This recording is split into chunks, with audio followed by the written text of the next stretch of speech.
Welcome in. It is week 9. Time for some fantasy football. Start, sit, or whatever questions you may have. Get you ready. Cody is apparently using dial up internet right now to do an update on his computer. Derek here with the should have upgraded to AOL 8.0. It's much faster. Yep, should have done something because we've been waiting for 30 minutes for it to do an update. I think it's now at 48%. I said, you know what? Let's just go ahead and get this thing started. I'll hold down the ship until his update is done. So let's go ahead and just get into it and get some of your questions for this week. Generations was the first one in here at 719. Love to see it. Dak, Saquon, Cook, Adams, Lamb, Njoku, Moore, Cyber, Broncos, bench, Caleb, Connor, Cooper, Sutton, Tillman. Is it finally Sutton's time? Do we like him over Adams or Moore? Keep the Broncos defense or stream one? I'm more of wanting to stream one. I know the Broncos defense has been really good this year, but also haven't played a lot of really good offenses either. And so this is not the matchup I want to roll the Broncos out. I'm in a similar situation. I have the Broncos in my own home league, and this is just not a defense I really want to play this week. I think there are much better streaming options out there for this week. I don't want to drop them because they still have some really good matchups coming up if you don't have to. But if you can hold on to them for this week, then I would rather do that. But I think that's the direction I'd want to go. As far as Cortland Sutton is concerned, I don't mind him this week as an option. He finally kind of had his first, real big breakout game last week. We've kind of been waiting for this, and it finally happened. Bo Nix has played phenomenal so far to start this season. As far as Cortland Sutton is concerned, I will say this is a really good matchup for the Broncos. The Ravens' pass defense has been really bad so far this year. I mean, pretty much all year. We just saw Jameis Winston come off the bench and throw 334 yards and like 3 touchdowns against this defense. So I don't mind Sutton. As far as playing him over Adams and Moore, I think that's a tough one. I probably would still go Devontae Adams and DJ Moore over Cortland Sutton. I have Cortland Sutton at wide receiver 25 this week, so I don't think you need to do that. I think I would still roll with what you got here. Cousins, Stafford, and Bo are on my waivers. I'm just not sure what to roll out a quarterback. So I have Kirk Cousins as my QB3 this week. I actually love Kirk O'Chains this week. I think he's a very good play against a really bad Dallas Cowboys defense. They're also at home. So I really do like Kirk Cousins here. I mean, this offense looks really good. Like, I think if you're going to drop somebody, though, I would just drop Caleb Williams. I think Kirk Cousins has looked really good so far this year. Kind of a rough start, but really has played well. But this is a really good matchup. So I would play Kirk Cousins. Like I said, he's my QB3. I have Jalen Hurts, Josh Allen, and Kirk Cousins all ahead of him. So Derek, trade Josh Allen and Monty for Saquon.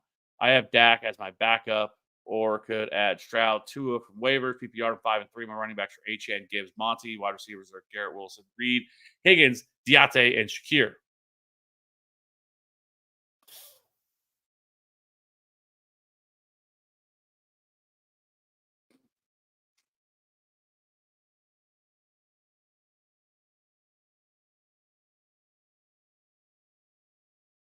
Only considering trading Allen because of lack of rushing upside. Don't see it changing since Bills have their vision on lock. Also, rest of season also strong. Yes, the Eagles' rest of season schedule is absolutely phenomenal. This down the stretch, I mean, it is about as juicy as you could possibly ask for. I will say this though, with Saquon, it's been frustrating as we saw last week that Jalen Hurts has 6 rushing touchdowns this year, all at the goal line. So that is frustrating because he loses some production from that. As far as Josh Allen is concerned, his rushing isn't obviously on par to what we're used to. He only has 3 rushing touchdowns so far this year. I mean, I think last year he had like 12 to 15 or something ridiculous. Has 204 rushing yards and on 45 carries right now. Obviously, that's well behind the pace of what he normally would give you. I just think their running game with James Cook and Ray Davis has been really good. I don't mind doing this trade. Obviously, it is a little risky always giving up Josh Allen, but I think there's not a big enough difference the quarterback position outside of Lamar Jackson this year has really been the only difference maker at quarterback this year that you just absolutely had to have him. I mean, if you look even at Josh Allen this year, he has the one game, week 3 against Jacksonville, where he put up 30, and then week 1 against Arizona. But since then, it's been 7.3, 14.6, 24.4, 21, and 20.8. Those are all like top 5 to 10, outcomes, but they're not like, oh my God, like he is breaking the slate. I mean, currently right now on the season, he's the QB5 in fantasy points per game. Again, not bad, obviously, but considering where you drafted him, he hasn't really paid off that type of capital. So yeah, I don't mind doing this after thinking through this because I want as many running backs this year as I possibly can get. Now we go through the Rolodex of Champagne here with all of his questions. Do you prefer Pickens or DJ Moore rest of season? I honestly think it's George Pickens. I mean, we have seen him look really good with Russell Wilson. Russell Wilson fits him perfectly. I think that those two line up really well. I mean, George Pickens should have had one, if not two, touchdowns last week. One was called back by penalty. The other one was called back because he got 2 feet down, but just not the it was off the same foot, which is just a weird rule. But anyway, so I actually think it's George Pickens. I think George Pickens is in a really good spot here. He's the only guy in town. He is going to command a large target share where DJ Moore is fighting it out with Rome Dunze and Keenan Allen in that offense. They're still running the ball quite a bit. So I actually think it's George Pickens rest of season. And then did Deontay Johnson get a downgrade now that he is the wide receiver 3 in the Ravens? Yes, I do think that he is now a downgrade. It's just because the Ravens don't throw the ball at that high of a rate. Don't get me wrong. Lamar Jackson has been really efficient this year. And I think in real football, like this is a great move, obviously, for the Ravens. But as far as fantasy football is concerned, I think this is just a downgrade, not just for Deontay Johnson, but also for Zay Flowers, Rashad Bateman. Because I just can't see on a weekly basis where one of these guys is really going to stand out. So I don't really love it for any of them. Next up, start Hunter Henry or Jake Ferguson. Let's see here. Jump over to tight ends. So I currently have Jake Ferguson at tight end 8 this week, and then I have Hunter Henry at tight end 15. So they'd be pretty easily Jake Ferguson for me. And then Alexander Madison, McConkey, or Ridley this week. I'm going to go with McConkey here. I mean, McConkey looked actually really good. Obviously, there's always going to be some sort of hesitation just because of how often they run the ball. But assuming this is a PPR, I think I would go with McConkey. I don't mind Alexander Madison this week. He has been the lead back here. It's not a bad matchup against the Bengals, but it just worries me that the Bengals, because it looks like they're going to get T. Higgins back, and this offense has been much better with T. Higgins in it, and so that does worry me a little bit. Jordan Love or Brock Purdy rest of the season? I think it's probably Brock Purdy at this point. Jordan Love just worries me. He continually gets hurt. It looks like he might miss again he might miss this week, but I mean, this Brock Purdy has still played pretty well for the most part, so I think it's slightly lean towards Brock Purdy here. Start Jacoby Myers, Zay Flowers, or Amari Cooper this week. Let's see.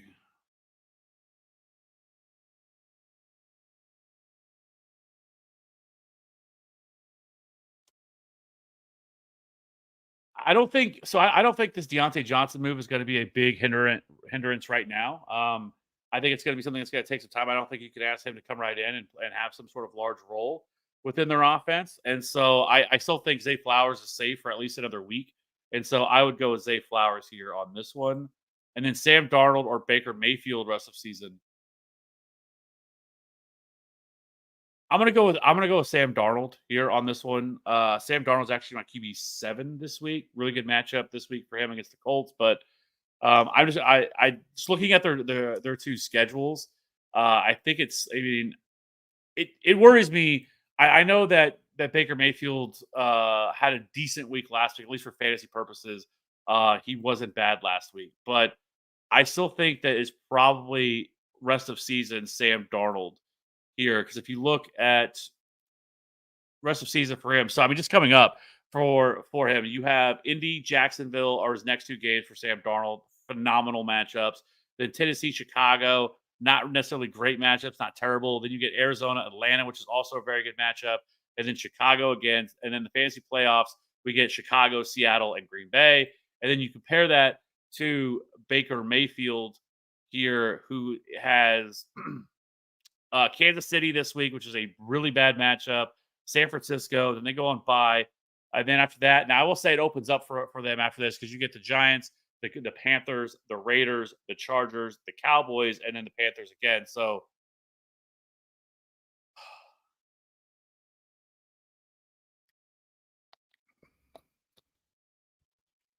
I think I still slightly lean towards Sam Darnold, but man, that schedule for Baker Mayfield, especially if they can get Mike Evans back, that's what worries me the most is, Mike Evans and his health.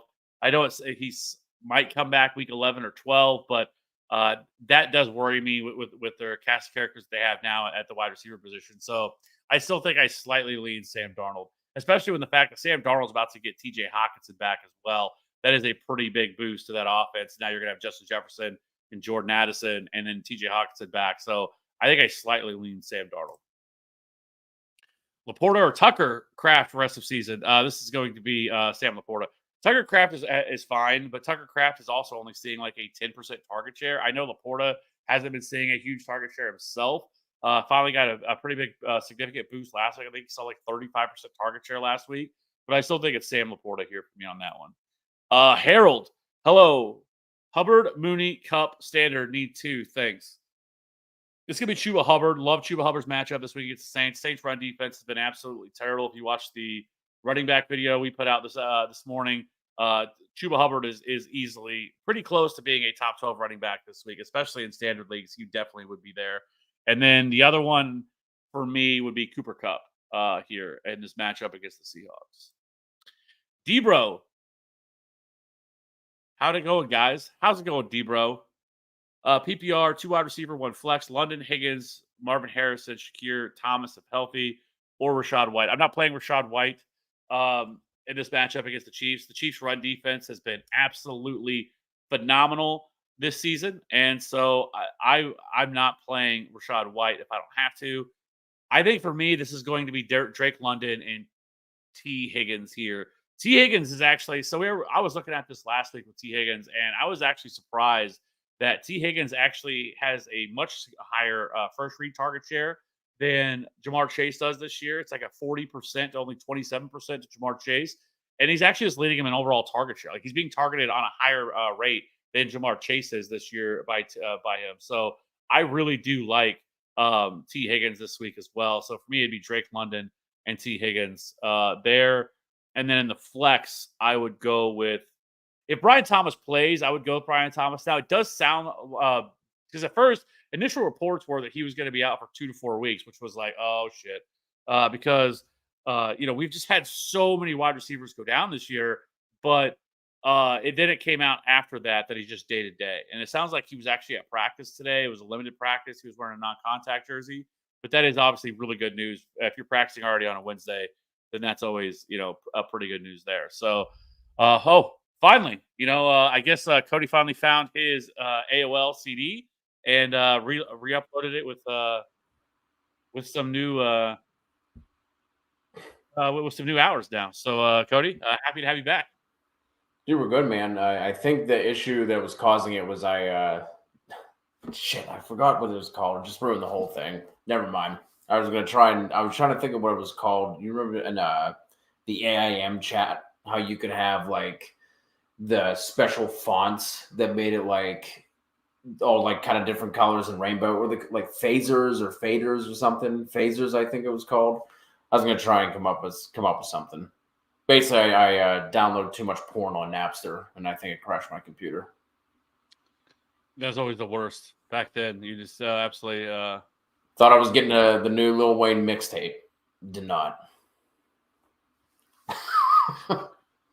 Hate to see it. So haven't actually got that far through these questions, but it's fine. Let's keep it rolling. Yeah, Steven, should I start Carr or Stroud this week? Full PPR. Please help.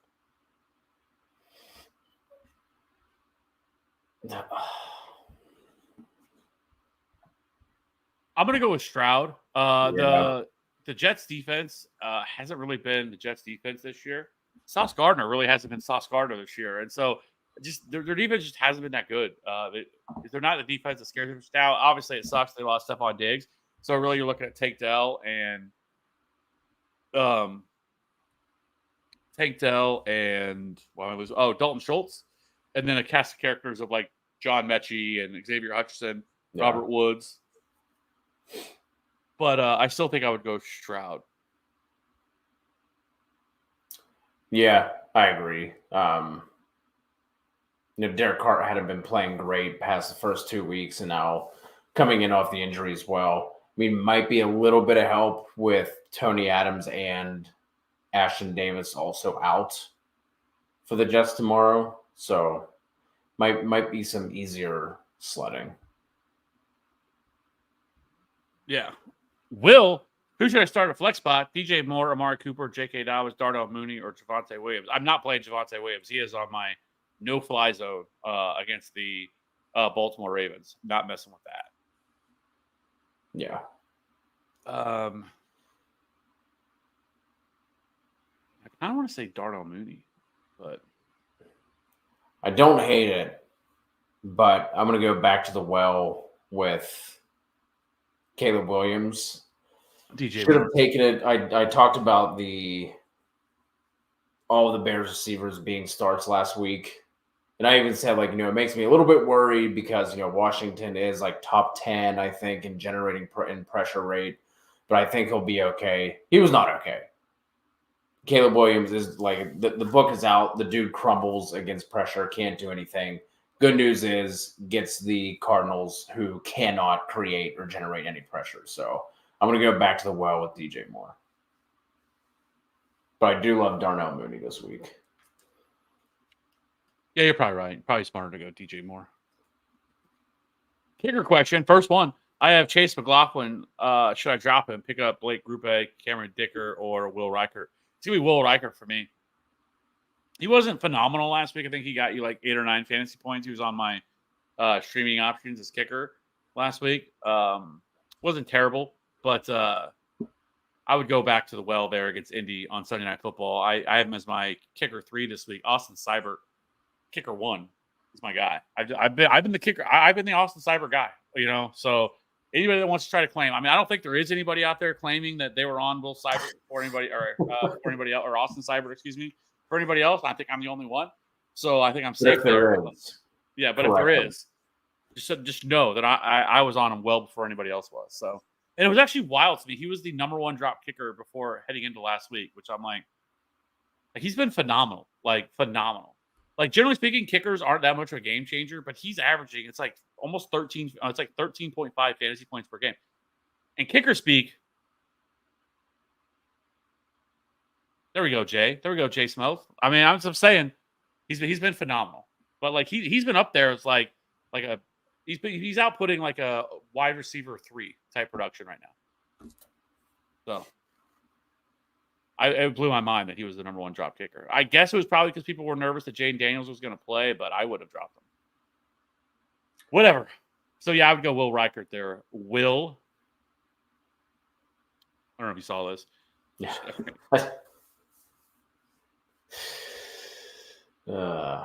Yeah, good old days. Also, looking forward to Halloween tomorrow? No, but what's Carson going to be for Halloween? He's going to be Travis Kelce. Oh, you should. Did you find a girl that could be Taylor Swift that you can go with? Well, they did celebrity dress up at his school yesterday. It's like their Spirit Week. And they posted a picture. Dude, there must have been, I don't know, without exaggerating, probably 35 girls throughout the entire school that dressed up as Taylor Swift. So I'm sure there'll be some walking around the neighborhood for sure. There we go. Love to see it. Love to see it. Yeah. I thought it was going to be a unicorn butterfly, whatever, Cool. Hey, whatever. She's 4. Okay, she can do whatever she wants. And then my son, he wasn't gonna do anything, and then his buddy called him and they're gonna do SpongeBob and Squidward. Like, I guess there's like those huge blow up things. I don't know. Nice. So that's what they're doing. So That's awesome. but it's gonna be cold as shit here. It's supposed to like in Kansas City. It's supposed to be like 48 degrees at around 6 o'clock tomorrow. So that's fun. Anyways, sorry, Donovan on Twitch. Should I start Broncos D or Saints D? This is easily Saints D.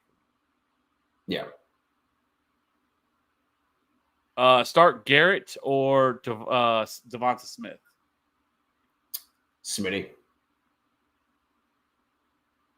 I agree. Karn. What's going on, Karn? I haven't seen Karn in here for a while. Hope you're doing well, sir. Jose, Mixon, Jones, Hall, pick 2. This would be a real son of a bitch to try to make a decision between every week.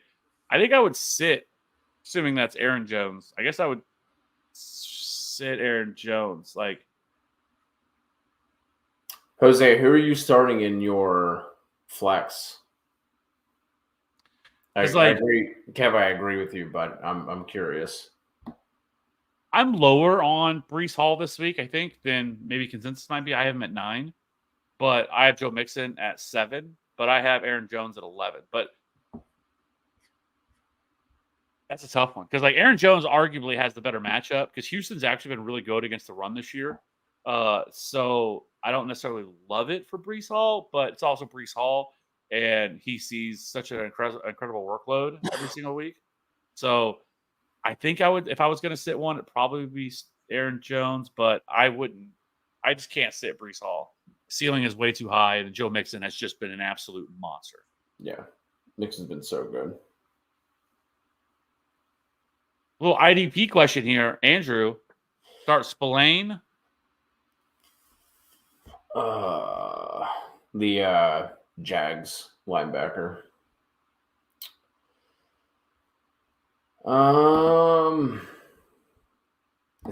Wasn't he on IR for a little bit? Aluakon. I mean, I'm assuming he's back if we're getting a start sit question about it. Let me see.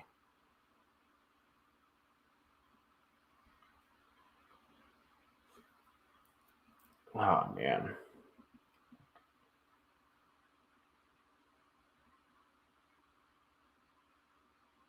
Man, that's tough. I wonder what kind of numbers Spillane's been putting up. I mean, in a vacuum. Hold on, I just want to go ahead and move to the next one. I want to look something up real quick. All right, we'll move back to that one. Nino, cool with sending Deontay for Zach Charbonnet and Tank Dell is all right. Yes, I am perfectly okay with doing that. Tank Dell gets a really big bump. I think Tank Dell is going to be a lot better over the second half of the season, whether Stephon Diggs got hurt or not. But obviously now this kind of clears the runway. We're kind of back to where we were last year with this offense. Nico Collins is back next week. It already sounds like everything, unless he has some sort of setback, but he has yet to have one. And by all accounts, he will be back next week against Detroit.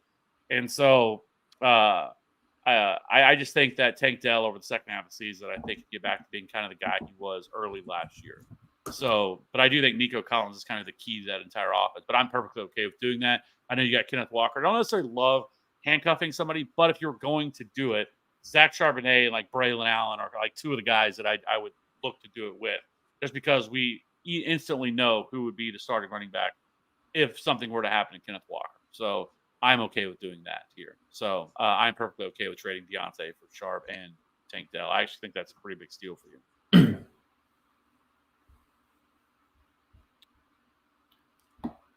Emmanuel. Yeah. Will you trade Kyron and Myers for Evans and Connor?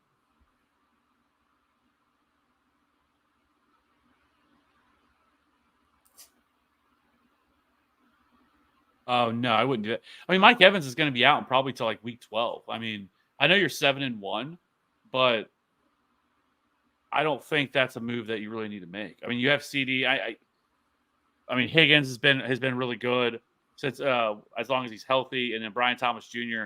Brian Thomas Jr. is now like to the moon with Christian Kirk off the field, out of the way. Gabe Davis is hurt too. I love Brian Thomas over the second half. Like he could absolutely explode. Or I mean, he's already been really good. So I would not make that move at all. I'm not trading Kyron. Yeah, I agree. And now with Flacco under the helm, Pittman becomes a much easier click on a week to week basis. Then Andrew, real quick, going back to your question, as long as Spillane is healthy, I did see he came through with the DNP today. I would actually go Spillane over Aluakon. I did not really, because I just don't know how to have Robert Spillane on any of my IDP rosters. Did not realize how much of a fucking monster that he has been so far through the first several weeks. Tied for the fourth most tackles with Budda Baker so far. So as long as he's good to go, I would plug him in. There you have it, Andrew. Wait, we already agreed we're not making that trade. But really solid team though, Emmanuel. Good to see you in here. Generation X again. Bengals, Eagles, Patriots, and the Titans defense on the waivers currently. Yeah, struggle to hold on to the Broncos is real. Not sure who would drop if I were to hold 2 defense for this week. Yeah, I think that was. I remember. I think you could drop Caleb Williams. There's no real reason at this point, I think, to hold on to Dak. I mean, Dak's already had his bye, to hold on to 2 quarterbacks at this point.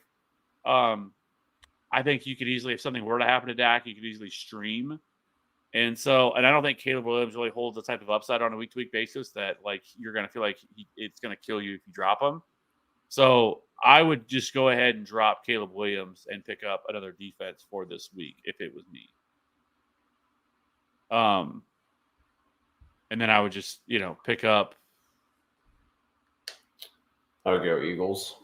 It's kind of what I was looking at, especially with now. I would say that with it's because I think if Brian Thomas plays, then I think it kind of changes. Because I will say Trevor Lawrence has actually played much better football recently than what he has. Now they're still losing football games, but it hasn't been all because of their offense has been terrible. So their offense has actually looked pretty good. I don't think that losing Christian Kirk is like that big of a blow to that offense because Christian Kirk hasn't really been that great this year. So I don't really view it as like some sort of big loss. And I actually think Parker Washington could easily step into that role. So I'm not really that concerned with it. But I think the Eagles are interesting though. And then the other one for me would be the Titans. Especially if Drake May is out. If Drake May were to miss, I think it would pretty easily be the Titans. The Patriots surrender like the second most sacks in the league. It's like 3.6 per game they're surrendering. And so I think it would be the Titans, I think, is who I would look to play. Though the Bengals are enticing too against the Raiders. But I think I would just lean the Titans, I think, at this point. If someone asked for Jefferson and Jameis to get Lamar in a super flex, would you do it? Daniels is my other quarterback. My other wide receivers are neighbors, Deontay, Waddle, and Dell. I'd get Lamar. I wouldn't because I think you become pretty thin at wide receiver. Like Waddle's fine, Dell's fine. Dell, I think, is just not healthy. He just does not look the same. Waddle is okay, but if it's true that they are viewing Deontay as their wide receiver 3, it's going to be hard to plug him in on a team that's not throwing the ball a ton. So you become really thin at wide receiver, in my opinion. I think I agree with you too. And I also don't really love the fact that you have to throw in Jameis with it as well. I feel like just Jefferson for Lamar straight up would have to be enough. But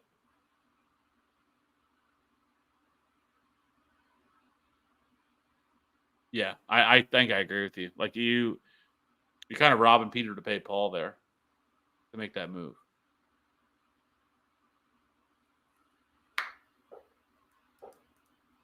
Yeah, I think I agree. I wouldn't do it. Isaiah, Nix, Hunt, Williams, McConkey, Sutton, Otten, Johnson. My bench is Tillman, Tracy Jr., and Keenan Allen. Is my team Am I cooked?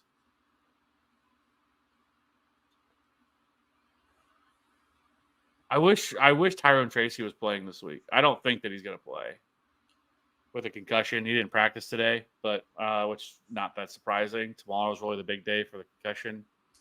If he doesn't practice tomorrow, you pretty much count him out, which sucks because he came off just a monster game where everybody probably sat him because against the Steelers, but I will say this: there is zero question who the number one running back is now for that team, and he definitely should be. But for this week, it sucks because I'm guessing that's Javonte Williams, and Javonte was I just hate this week. Hopefully, he just. The real hope is because that's where they've really been hurt is through the air. The Ravens, at pass catching running backs, that's really where they've struggled. I think they've allowed like the most receiving yards to running backs just because teams just aren't running against them. It's like, we know we can throw the ball against them. They are a complete pass funnel, and so I think that I just don't love playing Javonte. But you don't really have you don't have any other option unless Tyrone Tracy clears. Now, if Tracy clears, then yes, you just slide him out and plug him in. As far as your wide receivers are concerned, like I actually didn't think of this, but somebody on Ben Cummins, a friend of TFA, had this tweet today that really started making me think. Like his numbers are very similar. Like, is Cedric Tillman the next Nico Collins? And like his numbers are like even his like measurables are like damn near identical. Like Nico is a little bit more. I think he runs like a 4.4 to a 4.5 to Cedric Tillman, but everything else is like damn near identical. And if you remember, Nico at the time, like prior to his big monster breakout last year, like he wasn't like great by any means. He had a couple like flashes, but like it wasn't like anybody thought that was coming. But then, like I don't know, maybe he is. Maybe Cedric Tillman. You get Amari Cooper out of the way, and now because he's looked phenomenal the last two games. For sure. But as far as this week is concerned, McConkey is like a borderline top 25 wide receiver for me this week, and so is Sutton. Cade Otton is just getting peppered with targets. And then Johnson, who's that? Why am I blanking? Deontay, maybe? Deontay, maybe, is what I was thinking. If that's Deontay, I would sit Deontay for Cedric Tillman. Yep.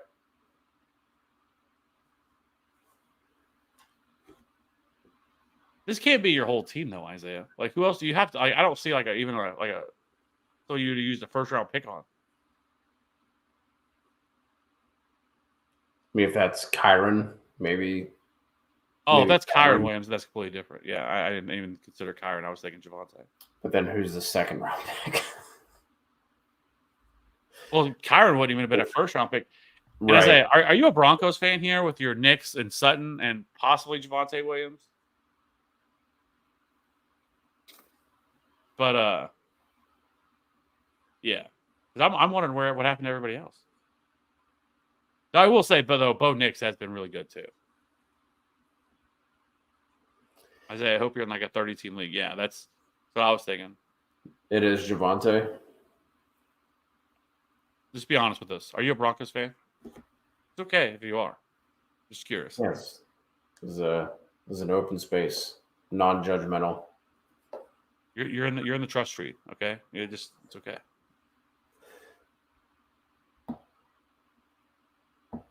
Lions or Jets D this week. This is gonna be the Lions for me.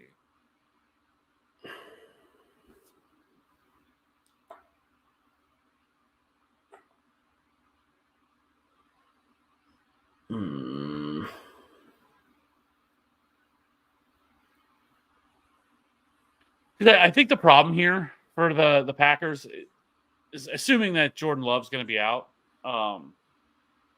Is they've done a very good job of hiding Malik Willis, being able to. Now, Malik Willis has played well, don't get me wrong, but they really haven't had to throw the ball that much because they've been able to run the ball so effectively. I don't see them being able to do that this week. So the Lions have one of the best run defenses in the league.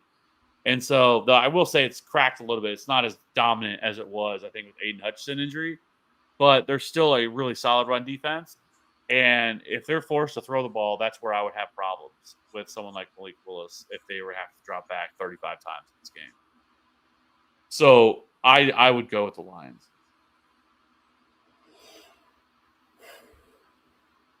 Yeah, I'm with you. That makes sense. I have Jennings and Pearsall. Should I drop Pearsall for McMillan? Also, Tolbert or Leggett for my flex. Adam Thielen's on waivers as well.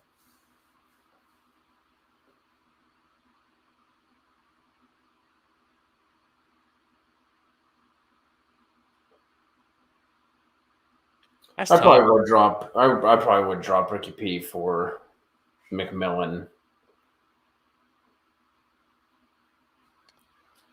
I'd probably go Leggett. Yeah, I would go Leggett. He saw like a 25% target share last week. So, and it does sound like Marshawn Lattimore is probably not going to play this week either. So that helps. Yeah.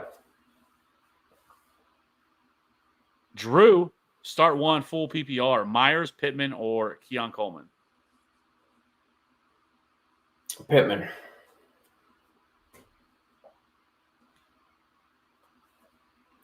It's kind of wild. I kind of pretty much wrote him off for dead. With the whole situation going on with like Anthony Richardson and everything. I really didn't want to play any of those guys, but now like it really kind of brings them all back to life. Straight up Undertaker meme. So yeah, I think I agree. I think I would go Michael Pittman here. We buy homes near you, 5112. Or 512, not 5112. Non PPR. Start 2 running backs, 1 flex, 1 wide receiver. Brees, Pollard, Kareem Hunt, or Monty. At wide receiver, Devonta Smith, or London, or Jaden Reed. So running backs for me is going to be Brees and Pollard.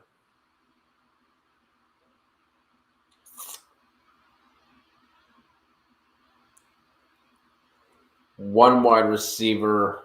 I'm going London. And then the flex. Oh.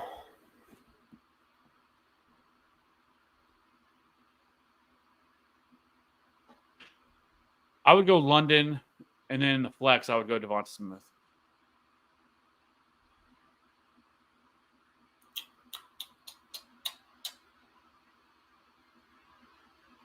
I think I would go Monty in the flex in a non-PPR.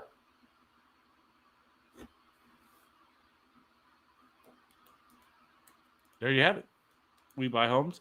Brian, halfway PPR, Garrett Wilson, Tyrone Tracy, and ETN, leaning Tracy. Problem, Brian, I don't think Tyrone Tracy is going to play this week. Yeah.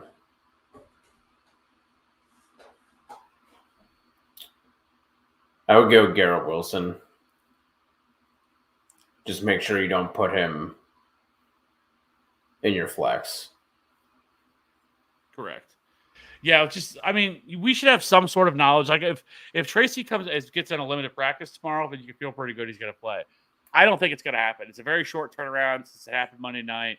I don't see it happening. We typically already see this take like typically that players will miss a week from a concussion, and then the fact that it happened on Monday Night Football, I just think it really makes it really tough for him to be able to play this week. So sadly, I do not expect Tyrone Tracy to play, and I do not want to miss out because I don't want to have to play Travis Etienne either against the Eagles, because the Eagles' run defense has been legit really good this year. So that's just not a spot I want to play him either. Now, again, they also are another team that allows quite a bit through the air to running backs, and I think that would be Travis Etienne's role moving forward. But still, I would want to go Garrett Wilson. So if somehow Tyrone Tracy plays, I think it's fine. It sucks, but I highly doubt he plays. I would be surprised at this point. And I'm a Tyrone Tracy owner myself. I have quite a bit of Tyrone Tracy, so hate to see it after coming off such a huge performance. Kicker with best matchup: Jake Bates, Riker, Jake Elliott, or Young Wei Koo. This is going to be Will Riker. I have Riker at 3. I have Young Wei Koo at 5. Jake Elliott at 6. And Jake Bates is at 13 for me this week. And making me feel good about picking up Reichard and Scott Fishbowl. You're welcome. Literally, you're the only reason why I know who that even is. So, Bro, I am all over the kicker stuff right now, man. I You got know, Chad man. Ryland now balling out in Arizona. Greg Zerline got put on IR today, so it's either going to be Riley Patterson or Shane Schrader for the Jets tomorrow. We'll have to wait and see on that. So That's a made up name. I am locked in. I got kicker, bro. I'm the kicker whisperer. Start one: Garrett, Devonta Smith, or Downs if Flacco plays. I don't think it's an if Flacco plays. It is Flacco playing. Correct. Oh boy, just one.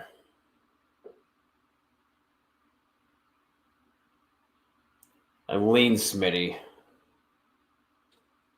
Yeah, it's an incredible matchup against the Jaguars. Jaguars defense is terrible. I mean, don't get me wrong. I like Josh Downs too. I have Josh Downs at wide receiver 19 this week, but I just think I have Devonta Smith right outside of being a top 12 wide receiver.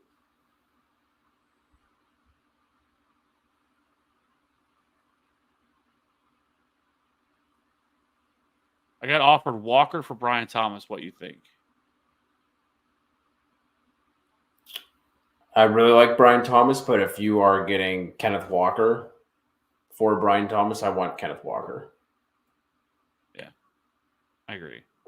And I love Brian. I love some Brian Thomas. Jay Smells. I could also trade Metcalf and Stroud for James Conner and Bo Nix. Because I feel like I need a running back. Here's my current team. Let's see. Love, Neighbors, Metcalf, Olave, Puka, Brian Thomas, Deontay, McBride, Pitts, Paul, Achane, Pollard, Brooks, Tracy. He Smells, why do you think you need a running back? You have Breece Hall, Dwight Achane, Pollard, Brooks, and Tracy. I don't think you need a running back, buddy. Really don't think you need much of anything. That's a really nice team. Did you really just come on here just to show this? I think you just asked this question just to be able to show this team because this team is phenomenal. Yeah. Like, I don't think there's anything you need, honestly. No. Yeah, I'm not making any trade if I was you. Like, I feel like the majority of fantasy owners would love to have a running back room with Hall, Achane, Pollard, let alone having depth there too with Brooks and Tracy. Wide receivers, you got studs, you're deep there too. I mean, your only question right now is Jordan Love, and it's because he's hurt. Yeah. And I'm just curious, what's your record? I just want to know. Yes. I feel like this team should be like really good.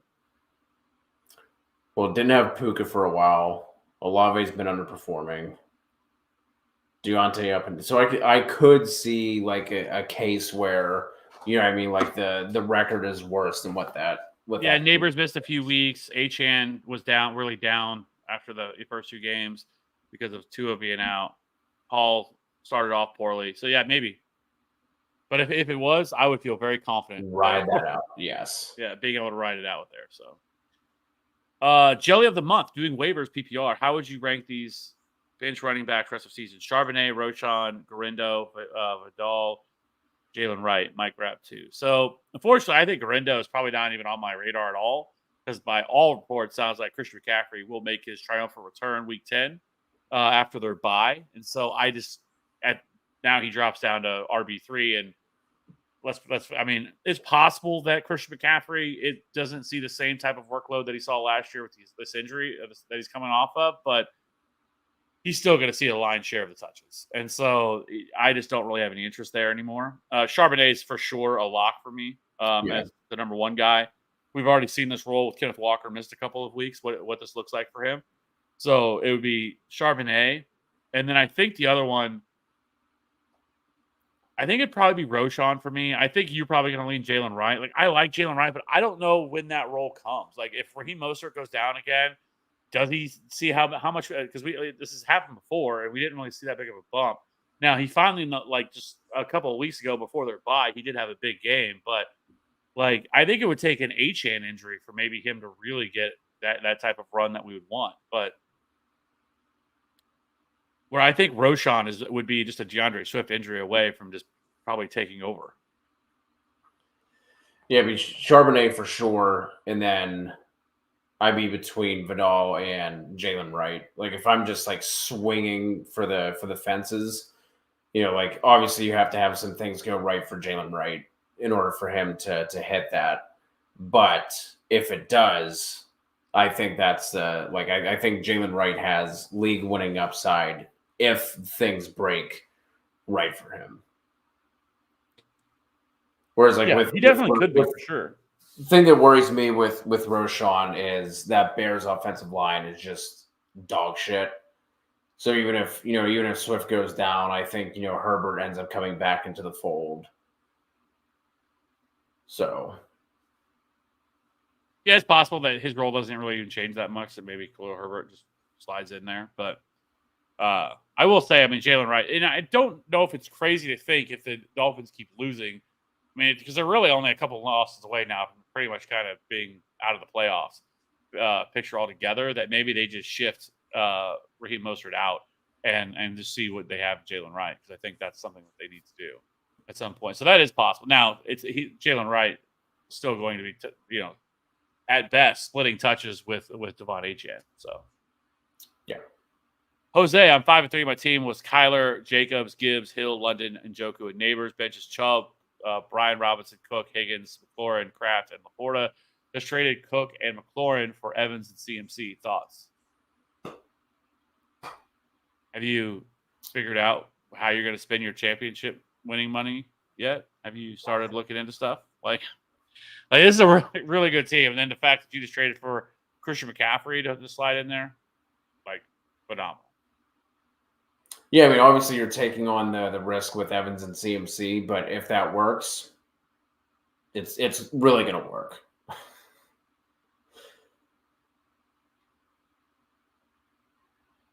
PPR, Singletary, Mostert, Wandale, Parker, Washington, or Shepard. This is easily Devin Singletary. Assuming Tyron Tracy's out. Yeah.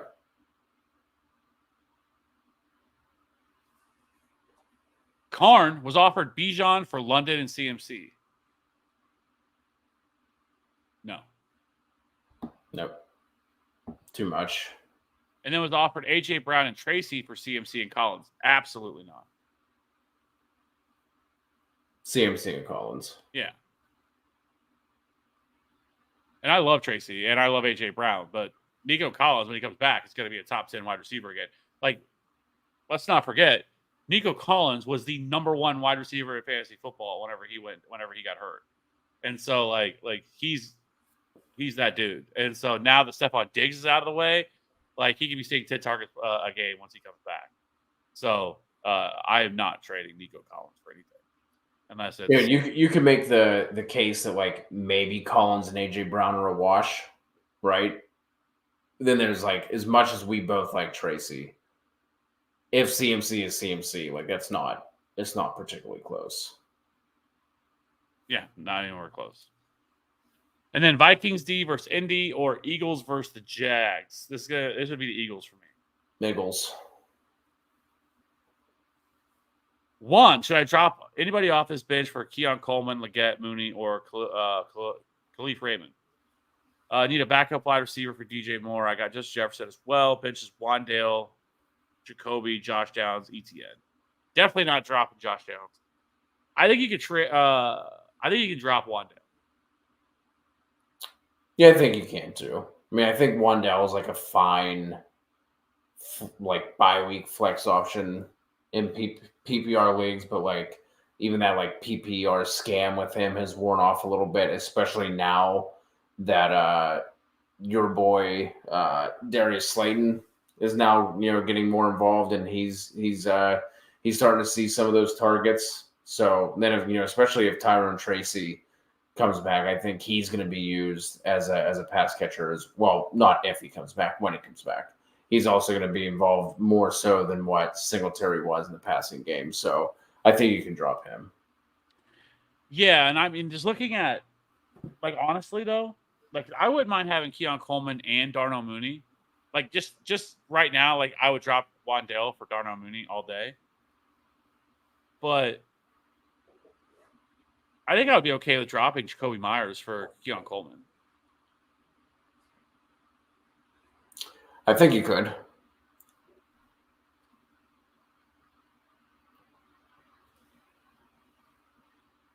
Like, I think that's more of like that risk reward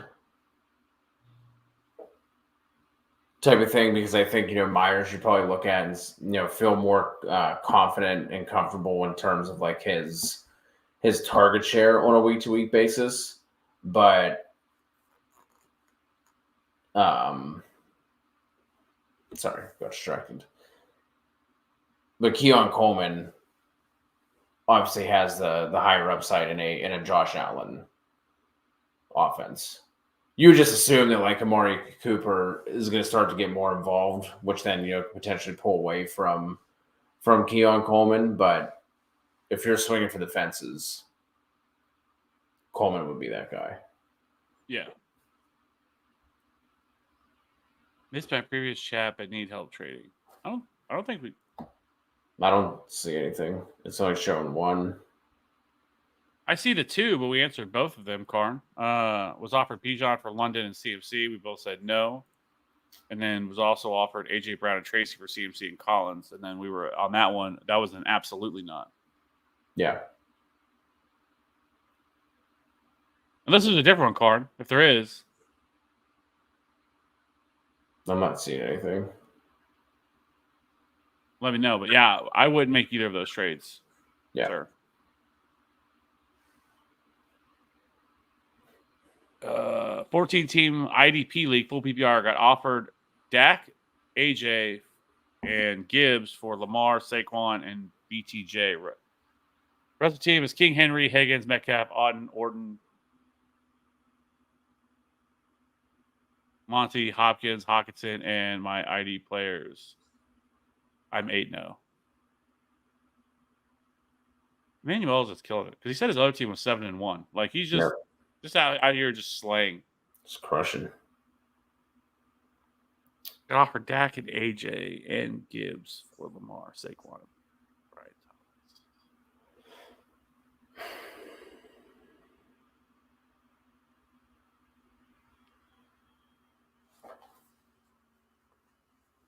Man.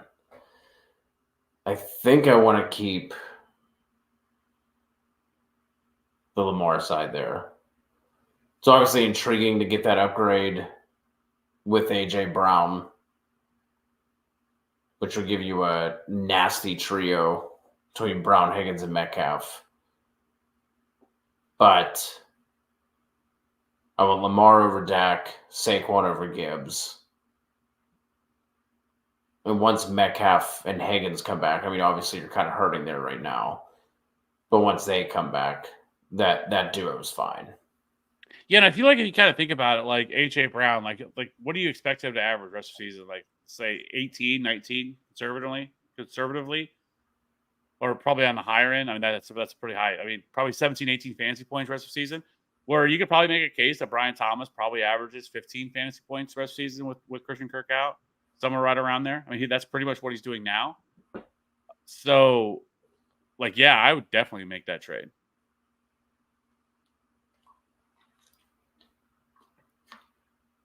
$808. What's up, fellas? Need 2 quarterbacks, 1 wide receiver, 2 flex. Mahomes, Geno, Nix, Cortland Sutton, Addison, Tillman, Dowdle, Douglas, Watson, and Slayton.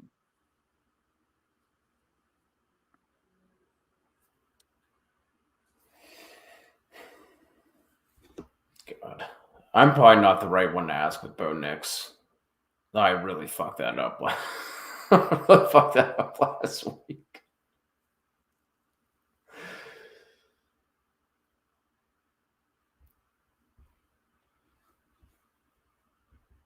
This is tough because I think they're all actually pretty close. I mean, Mahomes finally, I think last week was like one of his best games we've seen in a while, just because he threw 2 touchdowns, but still hasn't been great. Now, it is a good matchup against a really bad Bucs defense, but the Chiefs just haven't really pushed the pace, and they really haven't pushed the ball. Like, they just kind of just do just enough to win every game, and that's what they've done so far this year. That's what's made Mahomes really frustrating.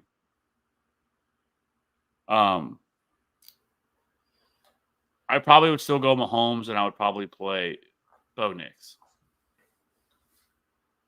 I would say if Metcalf plays, I would play Geno. If not, I would go Nix with Patty. Yeah, I think there's the risk of some sort of a fall off. I know the Ravens' pass defense has been really bad, but we also have to look at Bo Nix and like if he because his biggest thing you're going to want is his ability to run the ball because they still don't have great pass catchers there. You know, I mean, it's one thing beating up on the Panthers defense. I know the Ravens pass defense hasn't been great, but there's still a big difference between the Ravens pass rush and everything else there. And this is still a rookie quarterback, you know, and it's also on the road in Baltimore.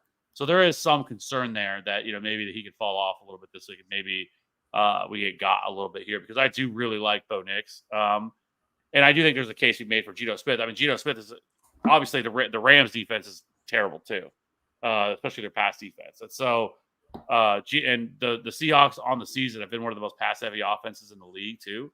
And just now with the weapons back for the Rams, I mean, this could profile as a little more of a shootout. So I don't mind the call if you wanted to go Geno Smith over Bo Nix. I definitely think there's merit there. And we've only talked as far as the one wide receiver is concerned. For me, it's going to be the first 3. I would go Cortland Addison and Tillman.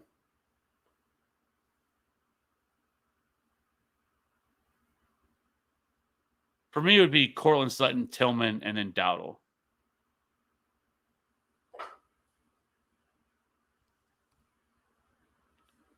And then Dak or Cousins, then is my last question. This is going to be Kirk Cousins for me. I talked about it right at the beginning. Kirk Cousins is my QB3 this week. Whoa.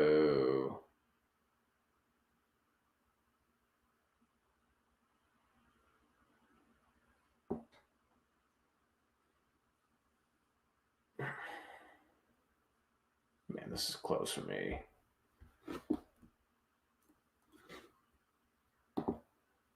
You know, since you're so confident with Cousins, I'll ride with you just to give some consensus because they're really close for me. So, with you having him at 3, I'm cool with that.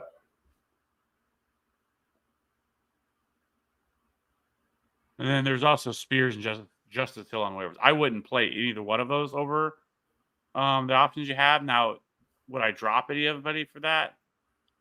Probably not either. I have to remember Justice Hill. Keaton Mitchell is practicing now in full. And so his practice window can be open any day. And I don't know what's going to happen there. But that's what them two can split touches. I think it's possible that him and Justice Hill split touches. And so that really just doesn't really do a lot for me for Justice Hill. Tyjae Spears, like I think at this point, is going to need an injury to Tony Pollard for something to happen for him to really give you opportunities. Just because Spears has been so banged up, he just really hasn't carved out much of a role.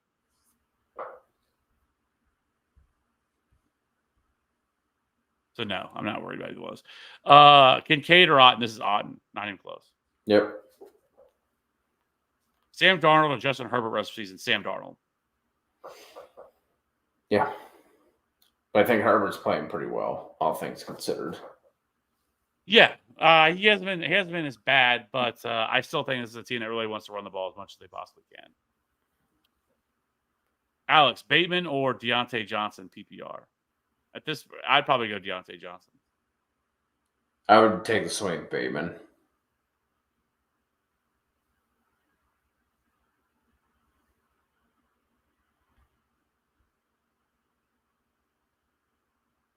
Far from it. Not a Broncos fan. Okay. Just wondering, Isaiah. Okay, just wondering. Just thought it was weird that there was 3 Broncos on the same team.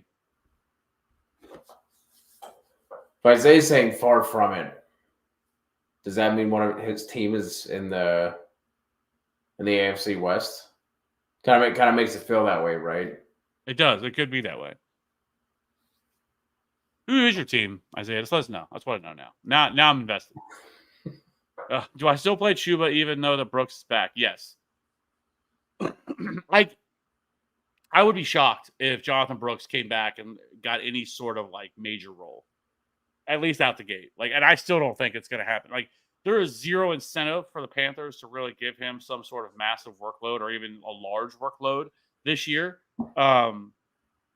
Obviously, this year is absolutely shot, and he's coming off a pretty major injury, and he's still not even. He's just now getting ready to be a year removed from it. I think they would be much better suited, just kind of really ease him in, give him some touches, kind of get his feet wet a little bit this year, and then kind of unleash him next year. I think it would be a much smarter plan for them. Because I think Chuba's actually a free agent after this year. So, yes, you're one. But as far as this week is concerned, you're definitely playing Chuba. Yeah, it feels like it's probably 6 to 8 touches would be like Brooks's like ceiling. Like he's not going to crack into double digit touches. I would feel like if he got 8, I would be like, holy shit, they really got him going. Yeah. Debo, is dropping Shakir to get Tillman a good move? And if made, who would you start in the flex? If Brian Thomas Jr. can play or can't play, Marvin Harrison, Shakir, or Tillman? It would still be Marvin Harrison for me on that one, is what I would do. But can you drop Shakir for Tillman? I think you can, because the frustrating thing with Shakir, and I know Shakir had a really good game last week, but I think on a week-to-week basis, it's tough to trust because they spread the ball around so much. And where Tillman, I think, really has seen 21 targets just the last 2 games. And I don't think that's really going to change all that much. I mean, Njoku is certainly still going to be involved every single week.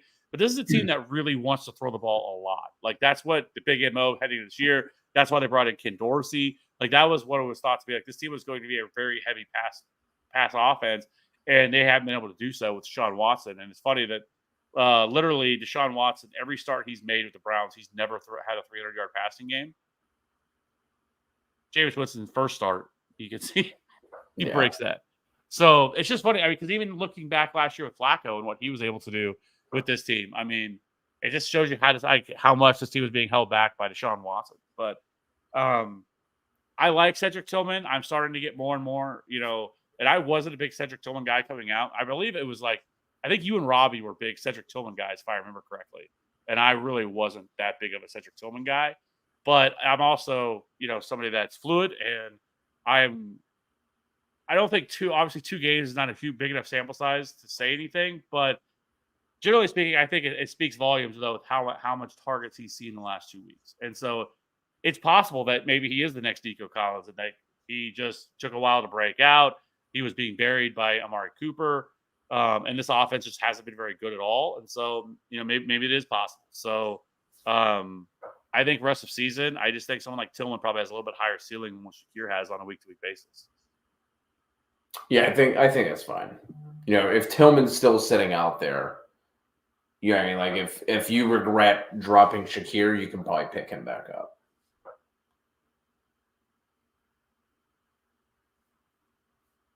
Tony, quarterback rest of season, have Caleb Stafford or Bo on waivers. Which do you prefer this week and rest of season? So this is going to be Stafford, and that is both ways. Yeah, with Puka and cutback, I think I agree. Like I said, unfortunately with Caleb Williams, the book is out. If you can generate pressure against him, he's really going to struggle, and obviously that's not going to change this year with their offensive line. So. All in one show. Starting lineup is Burrow, Gibbs, Pollard, London, Flowers, Kelsey, Swift. Benches, Waddle, Higgins, Ridley, Jacobs, Kittle, and McMillan. 4-4 on a 4-game win streak off a crazy trade. Was wondering what changes I could make. Upgrade at quarterback, wide receiver.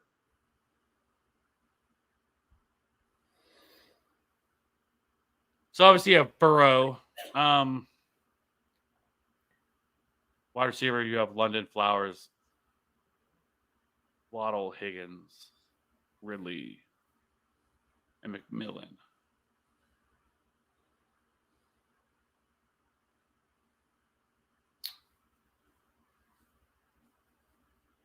I think Burrow's fine.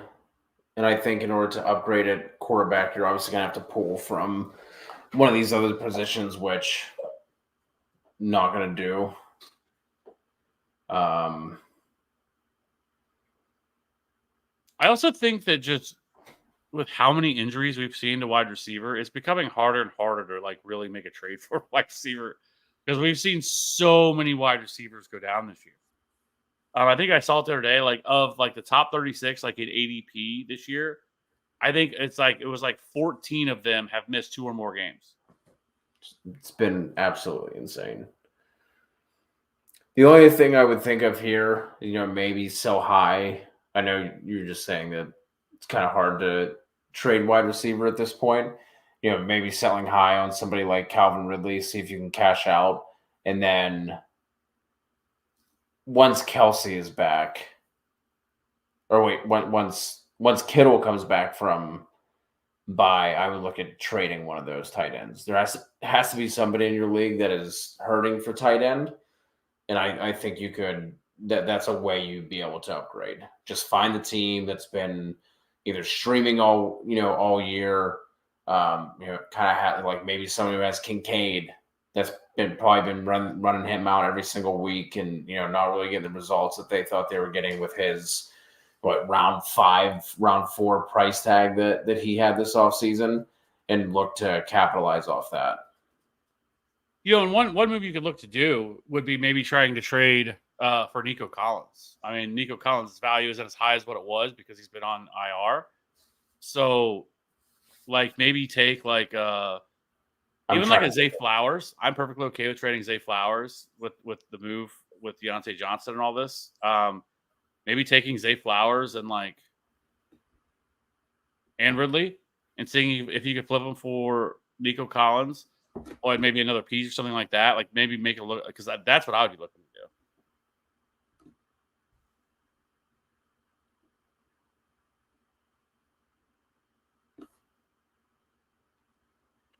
do. Ashton, start 2 PPR, Myers, Wandale, Shakir, Downs, Hubbard. This is Downs and Hubbard for me. Yep. I have Sam Darnold now. I had grabbed since he plays the Jags on Love's bye week. I am 6-2, first in the league this year. Or first year. This is the one that we asked what his record was because how good is yeah.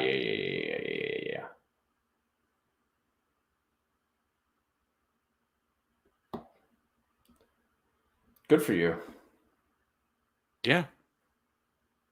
Very much so. That is a hell of a team. Start 1 running back, 1 flex. Connor, Chase Brown, Leggett, Jacoby Watson. It's going to be the 2 running backs for me.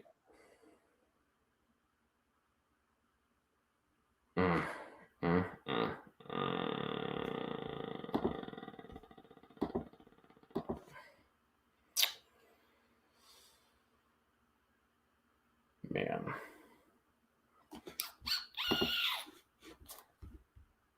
I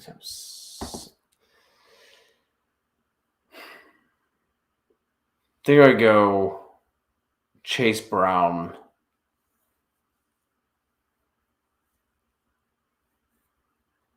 and Jacoby, I think.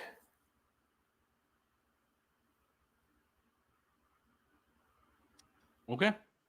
Denzel, Gesicki, Disley, Conklin, or Ertz. Need a streamer. Man.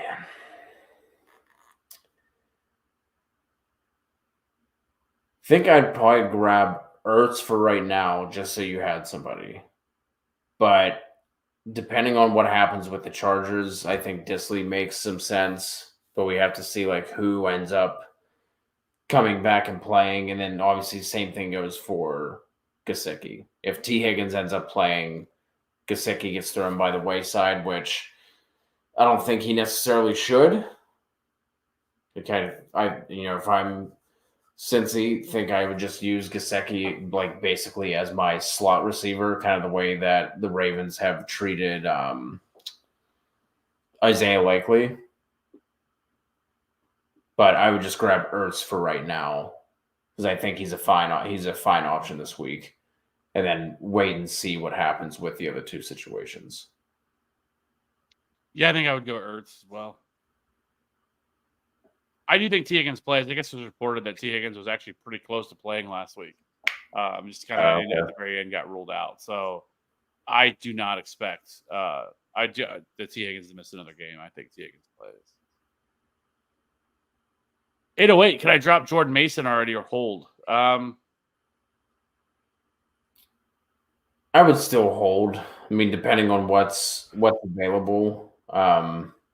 808. Like I think if I would say like maybe take him to the Christian McCaffrey and see if you can trade him for anything. Yeah, that too. See, I mean, it doesn't have to be like a ton. Like we're not asking for like some huge deal, but like if he's got like a nice bench stash running back or something like that, or something else, like hey, see if you just flip him, instead of just outright dropping him. But yeah, I mean, it's he is very close to drop at this point because I just don't see him having any sort of role once Christian McCaffrey comes back, and then you would just need another injury to Christian McCaffrey for him to be relevant again. And to be honest with you, he really hasn't looked very good in a while. Like he started off hot and played really well, but then like the last 3 or 4 weeks, like he hasn't played very well. Isaac Orendo actually has looked a lot better than he has, and so, yeah, I think ultimately if you had to drop him, you could drop him, but, yeah, it is a little bit of risk there. Start one PPR tight end premium: Jonnu Smith, Gabe Davis, Parker Washington. This could be Parker Washington for me. Yeah, I would get Parker Washington. Speaking of, thoughts on picking up Parker Washington? I think he is a very good ad. We saw him last year once Christian Kirk went out last year. He played pretty well. That's Penn State great, Parker Washington, to you, pal.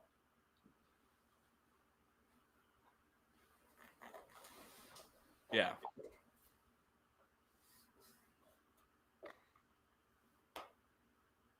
I mean, but I will say this too as well, just to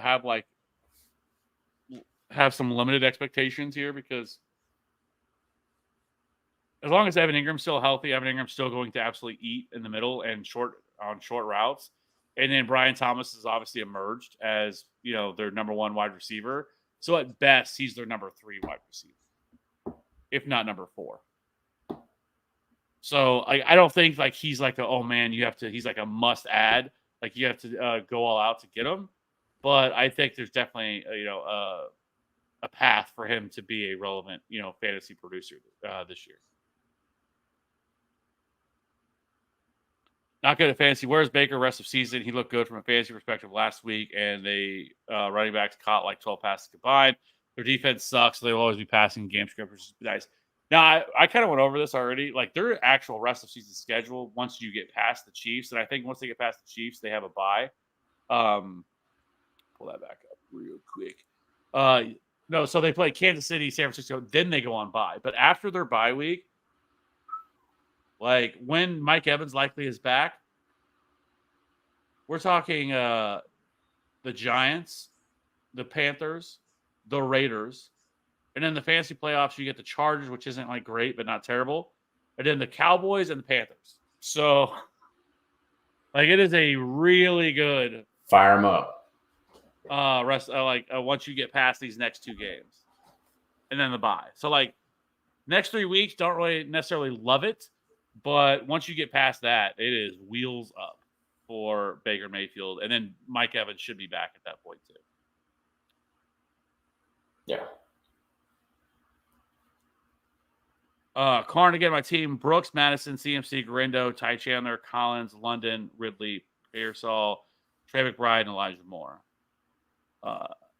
If y'all could tell me what I can do to win a few games to make the playoffs, that would be great.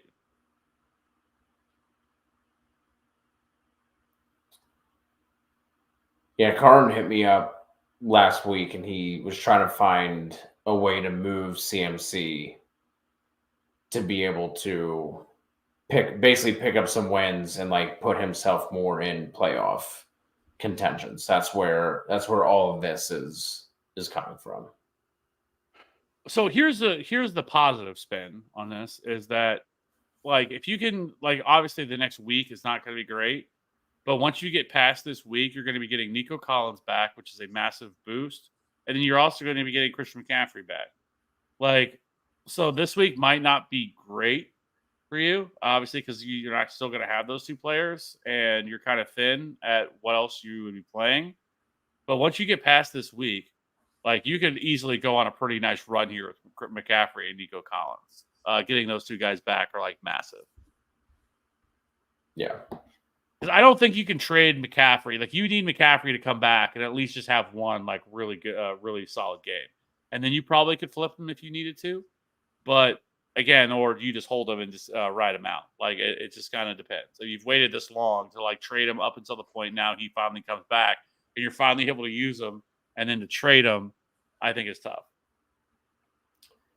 Yeah, you're not going to be getting CMC value until, like you said, you've been holding him this whole time.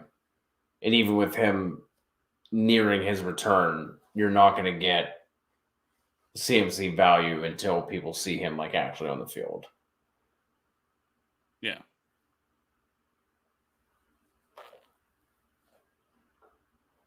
Debro, Dowdle has become available. Drop White to get him. I don't think so.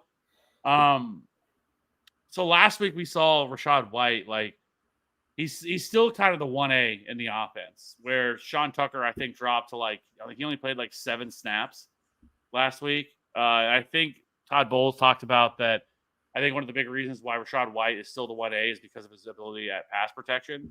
I think is a big boost for him. I don't think they trust Bucky Irving in that at all. Bucky Irving's still going to continue to have a role in the offense, but Rashad White's still going to be the pass catching back. And as we know,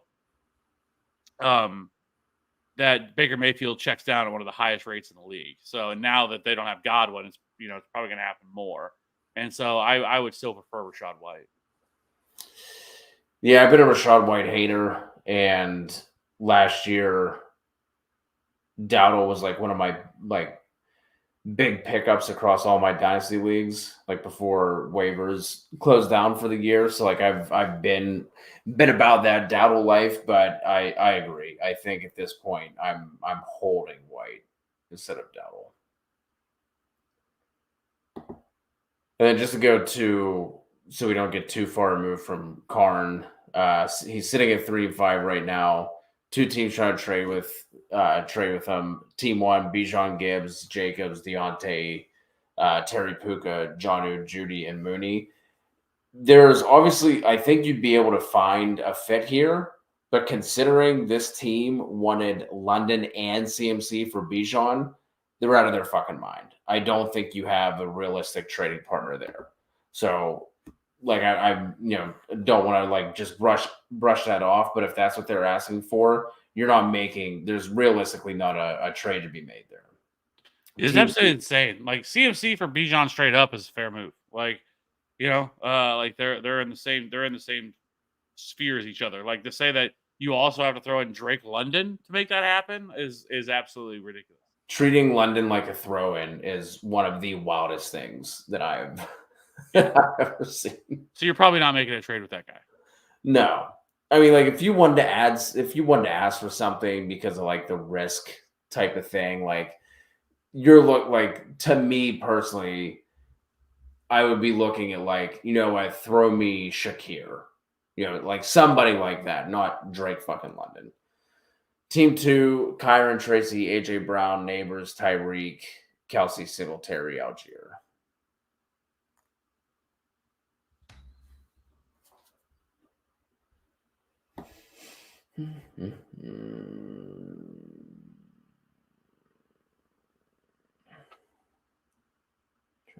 Where'd that go? Oh yeah, okay. I think maybe you could offer like Christian McCaffrey for Tyreek and Tyrone Tracy, maybe.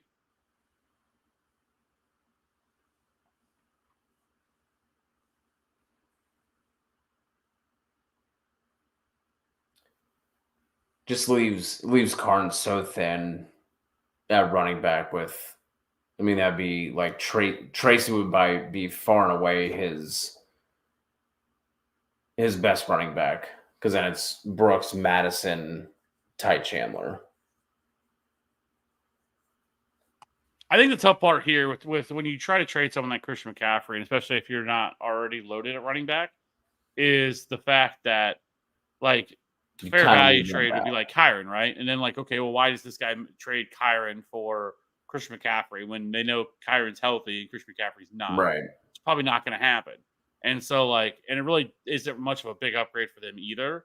And so like, this person's actually pretty loaded at wide receiver. I mean, have AJ Brown, Neighbors, and Tyreek is just ridiculous. How that even happened, I don't know, because I mean, AJ Brown and Tyreek were kind of first round picks, or border. I mean, Tyreek definitely was, but AJ Brown maybe he fell to the second, but um, likely not though. In a 12-team league, but so that's what makes this trade like trying to make this move tough. Like there's not enough there. Like he doesn't have enough like bench. Like Singletary would only be a handcuff to Tracy, and then Algier I think is a fine handcuff, but he's not someone you're probably starting on a week to week basis. But I do think Tracy could end up being like a top 15 running back rest of season. I think he has that kind of upside. And so like that's the and then obviously with Tua back, I mean Tyree can also just go on an absolute heater and put up a similar production to Christian McCaffrey. To where like, but I don't know if that's enough. Like this, all of a sudden, going to turn your season around by making that move. You know what I mean? Yeah, that's kind of where I was at also, when Carter and I were going back and forth a couple of days ago. So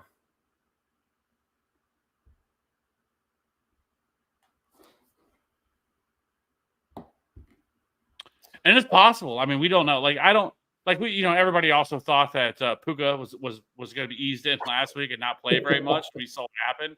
He played damn near every single snap. So like for that's what I'm saying. Like with Christian McCaffrey, you're going to have to wait until he plays and like to see what he does. Like if he goes out and has a very Christian McCaffrey type workload and he goes out and scores 25 fantasy points, he becomes way easier to trade. Right now, he still has that miss because that's just how people are. All fantasy gamers are this way, and it's like one of the most frustrating things. That every fantasy gamer is like this. It is you have to show me. Like it does not matter. People are not forward thinking or don't see that. It's always going to be what you did for me lately. That's why buy sells exist. And generally speaking, a player has a down week, everyone's like, "Oh, this guy's a buy this week because he had a bad week last week." But it's true. Like that's how fantasy gamers think. Like if a player had a down week, they're frustrated with them and they're much more likely to trade them than if they were going off every week. And so that's just the tough part. Like, you're gonna have to wait, but like if you're in a position where you can't really wait, like there's not much you could really do. I think the best thing you can do is probably just ride it out with them and hope that Christian McCaffrey returns to being the Christian McCaffrey of old. yeah, then the other frustrating thing with fantasy, especially when it comes to trades, is like your players are always worse than their players. You know, I mean, like people tend to overvalue their own players and undervalue yours, which then now you have the CMC injury thing, so that's just going to make it hard. The worst part is when people will send you like a 3-for-1 trade, like they want your stud and they give you like 3 bench spots players. And like, well, you need the depth. Like, no, motherfucker, that's not how any of this works. Like, Yeah, no, like I don't need your 3 scrubs, for my stud. That and not to mention the fact that you'd have to drop 2 players to even make that work. yeah. Or whatever. And so it's just, yeah, it never is. But anyways, was there news on it when Isaiah Pacheco returns? I don't think there's anything definitive yet, but I do know that he posted an IG video of himself running on the treadmill. So people are kind of running with that and speculating that he could be back in the next couple of weeks. Like, I think it's pretty fair to think. I think that was kind of the timeline, anyways. Was like week 11, week 12 was kind of the late end of that. We're entering now the like early part of when he possibly could return. I think he's probably back for the next 2 or 3 weeks. Now, what does that role look like now with Kareem Hunt here? I would suspect that he gets eased in because it's the Chiefs. The Chiefs are not a team that's like fighting for their playoff lives. They are soon to could possibly be 7-0.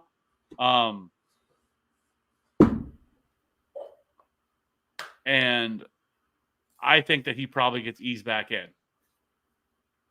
from this injury because this is a pretty significant injury he's coming off of. And so, but I do think that he could be back within the next couple of weeks. Like, I definitely think he'll be back within the next couple of weeks for sure.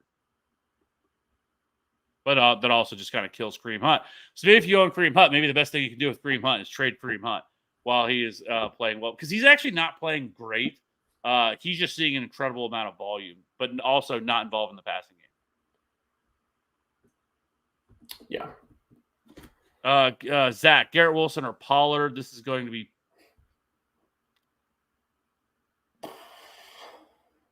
It's going to be Pollard for me. Pollard by a smidge. Yeah. Joe, should I try to trade Pacheco for a running back to help me this week? I'm forced to start Tyler Algier. I'm 5-3. My other running backs are Achane, CMC, Mason, and Najee. I don't think you're going to get a whole lot for. I don't think you're going to get a whole lot for Pacheco, though. I mean, it's kind of the same thing. He's hurt. People aren't just going to view him the same way. They're not going to just be out here trying to trade for Isaiah Pacheco. And so I don't think you're going to get a whole lot that's going to help you. I mean, you could try. But unfortunately, there's not.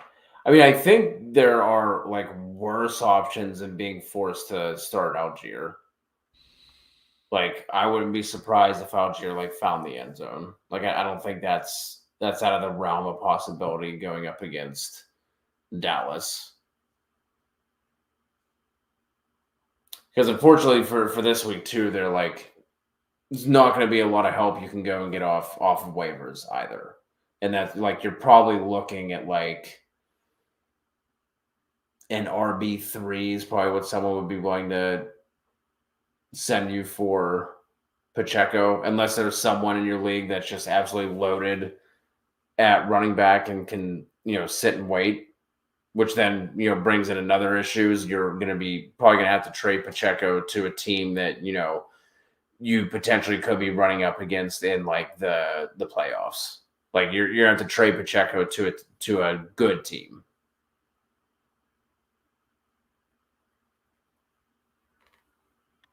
Yeah.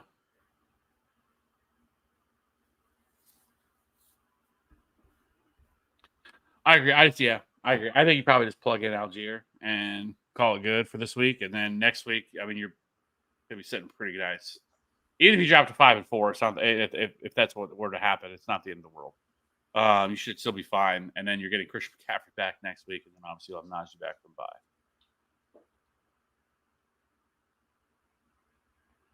Uh, 10-man PPR, 2 flex, quarterback Hurts, Derrick Henry, B-Rob, James Conner, Chase Brown. Wide receivers are Chase, Amon-Ra, McLaurin, Reed, Mooney, and Pitts. Do you think I package a wide receiver like Terry and a running back like Connor for an elite running back? I don't think that's going to get you an elite running back. Here's the thing. The running back position has had a renaissance this year, and like it has been all about the running backs this year. Like it really has. I mean, some of it's too is just pure injuries. Has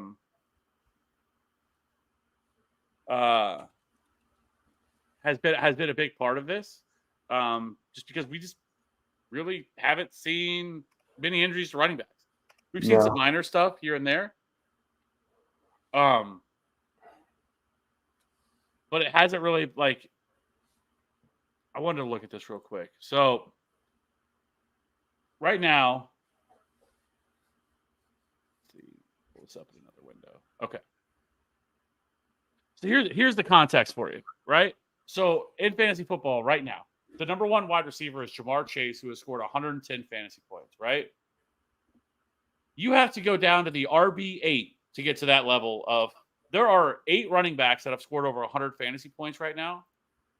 There's only one a wide receiver that's done so. Right? Let's actually, sorry, that let me change that. That's standard league. I was gonna say, man, that seems wild to me. Let me change the stats here. that's still going to drastically affect the running backs as well. Okay, so sorry. So the RB20 has scored 100 fantasy points this year. There is only 14 running backs or wide receivers that have scored over that level at wide receiver right now. I mean, it's just been, and it's not even really close in terms of the overall scoring because you have Derrick Henry who scored 175. The wide receiver 1 has scored 158, and then dropped down to Chris Godwin, who's already missed the game because of the injury. And the next closest to the Alvin Kamara has scored 163. That's crazy. He's the number 2 running back right now. Like I wouldn't even have thought that. No, I haven't even looked at the overall numbers right now. not a chance. Saquon Barkley has scored 144. Bijan scored 140. I mean, it's just not really close in terms of the fantasy scoring that we've gotten so far this year from wide receiver to running back. And honestly, if you look at the top 12 wide receivers right now, I mean, outside of Chase and Jefferson and CeeDee Lamb, right? You have Brian Thomas, who is the wide receiver 7. You have Jaden Reed is the wide receiver 10. It doesn't even feel like he should be the wide receiver 10, but Malik Neighbors is wide receiver 12. Darnell Mooney is the wide receiver 13. Even worse, Nico Collins is the wide receiver 14 and has missed almost 4 games already. So, yeah. I guess my point I'm making is that running backs this year become so valuable because they're just outscoring everybody. And like years past, I would have always, in a PPR format, I would always have wanted to start a wide receiver in my flex. If I don't have to do that now, I don't really want to do that. Yeah.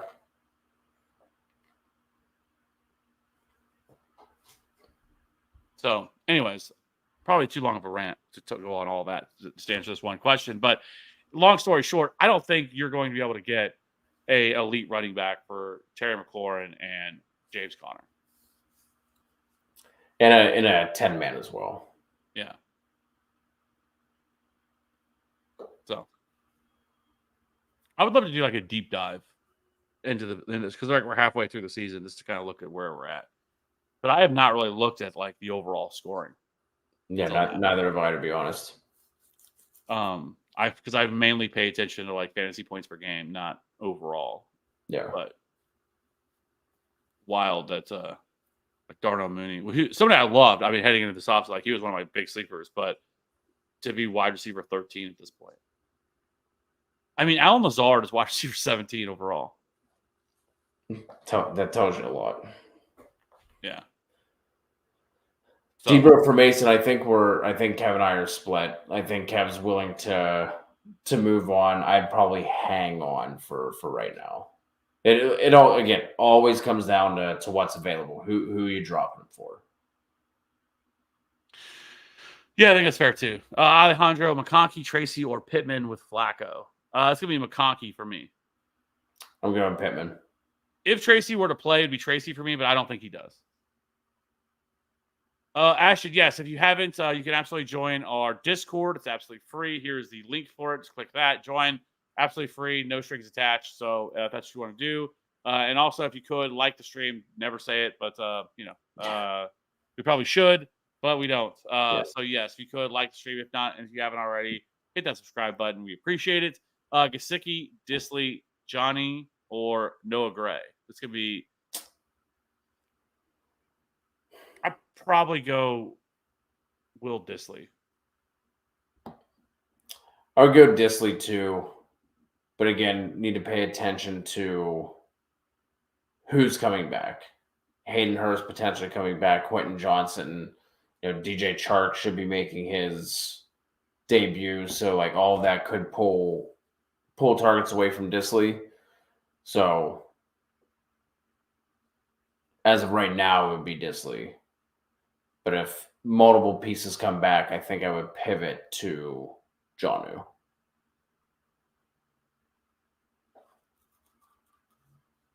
And then please pick 2 wide receivers and 2 flex. Garrett Wilson, McLaurin, London, Connor, Stevenson, Tillman, Ridley, or Dell.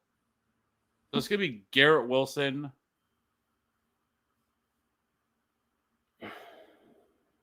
Wilson,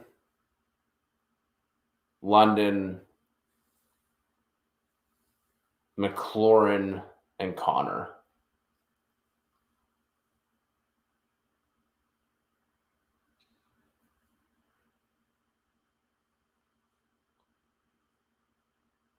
Yes.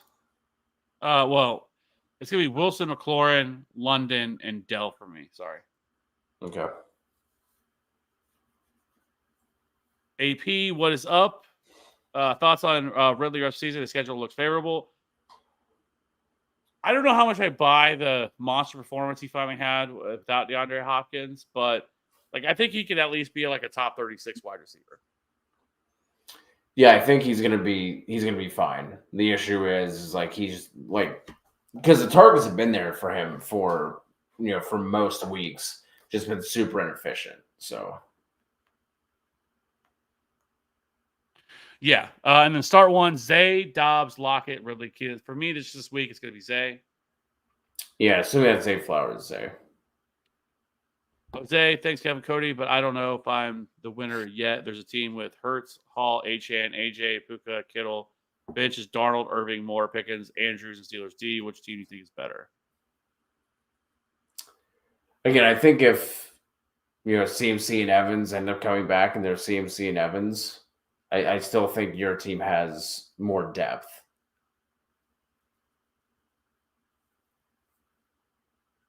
Yeah, I agree.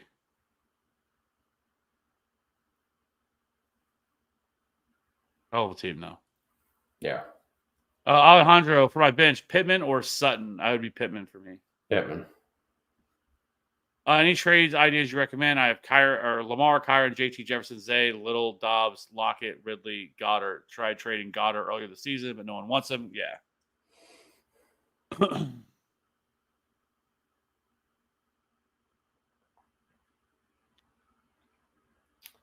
But again, like Ridley's the only one that like really stands out, just to like try and potentially sell high on that. Other than that, you have a strong starting lineup. And that kind of falls off once we get to your bench. So you unfortunately you don't have a ton of options to play with here. So Ridley's the only one that stands out. Yeah, now without making a hole, like I've said before, like I think Zay Flowers is definitely somebody you could look to trade. I don't love the Ravens wide receivers as much with the Deontay Johnson trade as a whole. So like I think you could look to flip him. Like But that's maybe also try to how other people probably feel as well. possibly. Or there's people out there that just are gonna think that, Lamar's gonna be so much better and blah blah blah. But like maybe you try to take Zay and try to flip him like a Brian Thomas. Maybe you have to add in like another thing there for that, like a Romeo Dobbs or something. But like I would love that move. Trying to free myself up there, especially with Brian Thomas like injury stuff that's going on right now. He could be a pretty good little bit of a buy low, buy the dip a little bit on Brian Thomas because of that. But maybe look at something like that. And then pick one defense: Falcons, Pats, Titans, Browns, Jets, and Vikings. It's going to be Titans for me. Yeah. Sorry. And then Alejandro, again, what can I get by trading Mason? Very little to nothing. I mean, you might be able to get like your best bet if you don't have Christian McCaffrey, trade him to whoever has Christian McCaffrey. And again, try to get like a bench stash running back, like a Braylon Allen or Zach Charbonnet or something like that. Somebody that can help you. Because I don't think Jordan Mason, obviously now Christian McCaffrey back, is obviously going to help you. And then I just don't know what.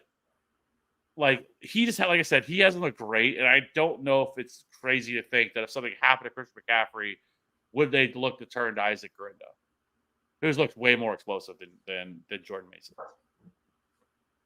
Yeah, so basically another handcuff. Yeah, that's what I'm saying. I just wouldn't want something that I think I would feel better about.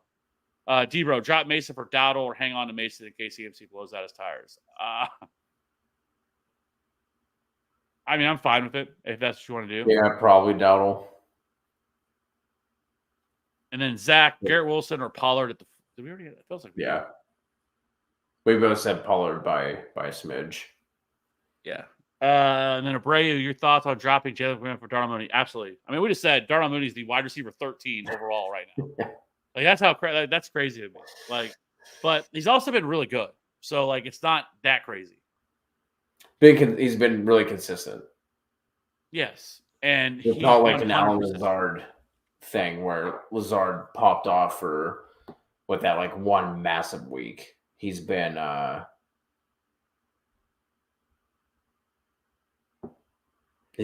doing it consistently as well. Yeah, I mean, Darnell Mooney is seeing a 23% target share right now, which is very good. He's averaging almost 14 fantasy points per game.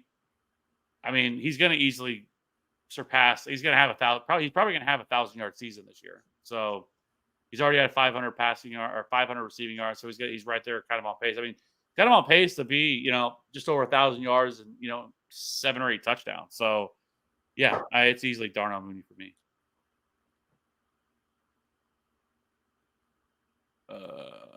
Should I start Pittman over Calvin Ridley? Also, should I start Pitts over Ingram? I'm not playing Pitts over Ingram, even though Pitts has looked really, really good. But with what's going on right now with the Jaguars wide receiver room, like Ingram could legitimately see 15 targets this week. Yeah, I would go Pittman. I would go Pittman over Ridley. I agree. Jonathan, I want to know how much you think I messed up if I traded Amon-Ra and Kyle Pitts for Saquon Barkley. Our receivers are Neighbors and A.J. Brown, but my running backs were J.K. and Robinson Jr. I think you gave up too much. But I don't think it's like a massive overpay either. I mean, you could view Kyle Pitts as like a sell high because of what he was, how well he's played. And to be fair, Saquon is averaging 21 fantasy points per game this year. Amon-Ra St. Brown is averaging only 16.6 fantasy points per game. So there's a pretty big gap between the two of them.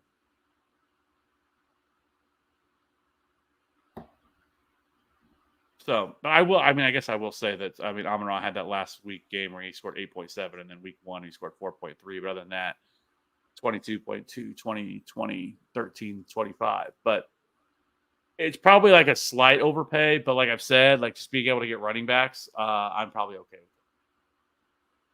Yeah, that's obviously a massive upgrade too, right? To put Barkley in that room.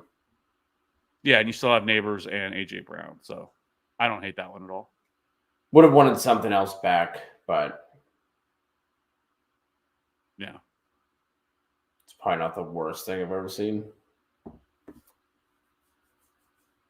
Last question for Karn: Jacobs or Montgomery?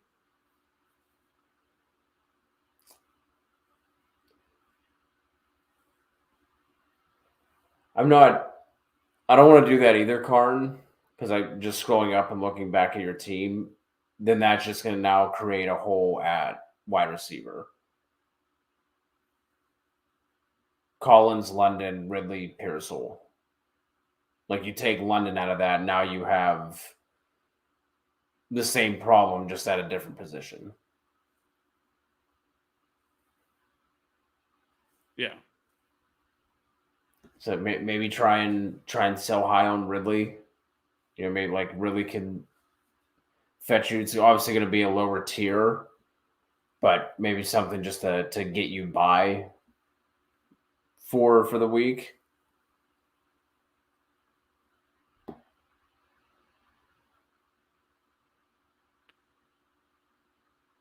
Yeah. Well, guys been through all that, but they've just been the most consistent, and they haven't been getting hurt. Where wide receivers are dropping like flies, so every single week. I mean, and we probably have had other years like this. I actually think, like, I remember talking about this over the offseason that this very thing kind of happened. Back, it was probably 5 or 6 years ago, maybe a little bit longer, where we had this shift to where zero RB was like, that's the only strat. Like everybody was hyping it, and it was like, oh my god, because the year prior the running backs were terrible, and because I remember like Jeremy Hill, who did not play well, was like a top 10 running back. Like that's how bad it was, and everybody was drafting wide receivers earlier, and all the wide receivers got massively pushed up, and the next year, like a ton of wide receivers got hurt, and the running backs bounced back. And, then the next year went back to just drafting running back heavy after that. Like and that's exactly what I talked about this, like heading into this year. So like, 'cause everybody was like, oh, zero RB, avoid running backs, don't draft either running backs. You can get running backs late, blah, blah, blah. All this stuff. Wide receiver is the way to go. Now look where we're at. Like, it's all because of injury. And that the same very thing I believe happened then too. Like, we just had a ton of wide receiver injuries. And offenses just haven't played very well. So that's what we're seeing this year. I mean, if you went heavy running back, you are doing well. Yeah. For the most part.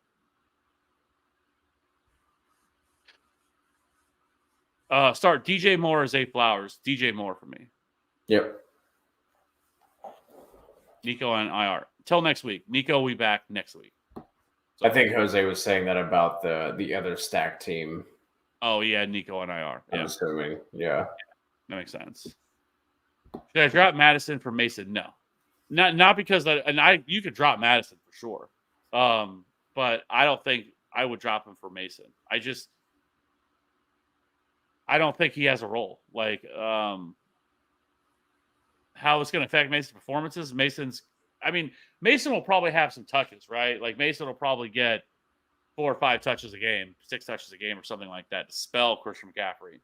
But it's not going to be anything close. And he's not involved in the passing game, and I don't think that's going to change either, which makes it really tough. And I don't see him getting a lot of opportunities at the goal line. So it's not great. Darnold or Stafford rest of season?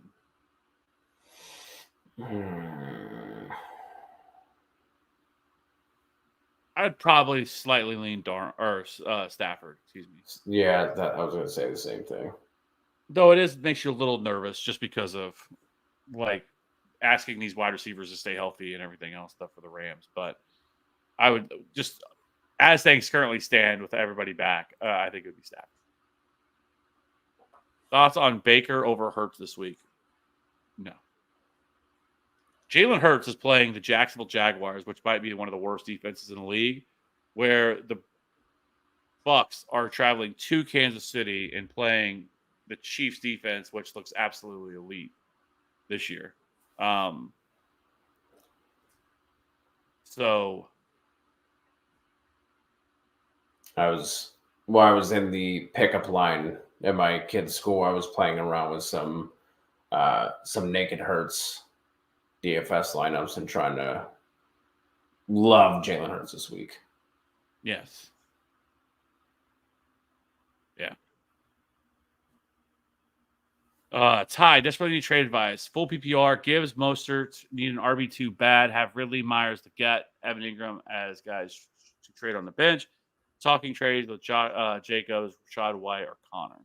If you can pull one off for Jacobs, I would love that. The tough part is here, like, I guess if Evan Ingram is on your bench and like he's probably the one player you probably could throw in and maybe like because you're obviously not trading Gibbs. That makes 0 sense. Mostert, I don't know how much value he provides in a trade for somebody like that.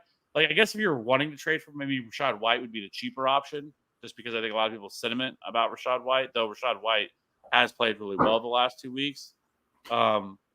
James Conner, probably a cheaper option. It's tough with Jacobs because he's coming off his biggest game of the year where he scored like 28 fantasy points. So it's much tougher. But if I was going to make a trade, I think you'd take Evan Ingram and then probably one of Ridley, honestly, at this point, and try to see if you could offer him for Jacobs and see if that would get it done. If it doesn't, maybe you throw in like Raheem Mostert too. Yeah. Something like that. I think is probably what you'd be looking for. I think that's a good starting point at the very least. It's kind of where I was going as well. Karn, looking to get CMC in my other league. Daniels, Aaron Jones, Cook, CD, Collins, Bowers, Tillman, Downs, Elijah Moore, Madison, and Thielen. I offered Rashee Rice, but then he got hurt and it fell through.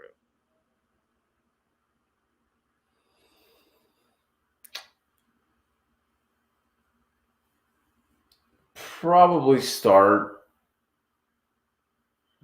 I mean, I'd be fine, honestly, like starting with Aaron Jones or Cook and kind of see where that leads you. I'd be fine with offering either one. Yeah. I'd probably, like, if I had to pick, Aaron Jones, but I feel like his value is probably lower than Cook's. But either way, that's where I would start. Yeah, I think so. I agree. Yeah. Yeah. Starting Murray or Kirk? This is easily going to be Christian Kirk for me. Like I said, I have Christian Kirk at my QB3. Christian Kirk at your QB3? Sorry, I mixed. I don't know. Stay off the drugs, okay? Just stay off the drugs. That's all I'm going to say. Then you don't have to worry about misspeaking. Kirk Cousins. Kirk Cousins for me. Kirk Cousins is my QB3. And then 2 Hype Cats evening 2 Hype. Great show. I'm questioning Higgins' health and maybe to pivot off. Who to flex? D-Hop, McMillan, Lockett, Kraft, or Irving? I think he's fine. I mean, it's a quad injury. Like, I don't, I'm not a doctor. I just feel like quads. Like, I mean, how big of a deal is that? And like I said, he was pretty close to playing last week as for what the reports were. So this extra week, I think he's fine. I think he'll be good to go. And to be fair, they don't have much of a choice at this point. They pretty much need to go almost undefeated to even have a shot at making the playoffs at this point with all the games they've lost. I mean, I think they could lose like 1 or 2 and have a shot at still making the playoffs. If he's active, I'm playing him. But let's say that he's inactive. Who would you flex here? DeAndre Hopkins. I think his role just continues to grow. I mean, I know he only had 2 catches last week, but that role is going to continue to grow as he gets more time with this offense. I'm with you.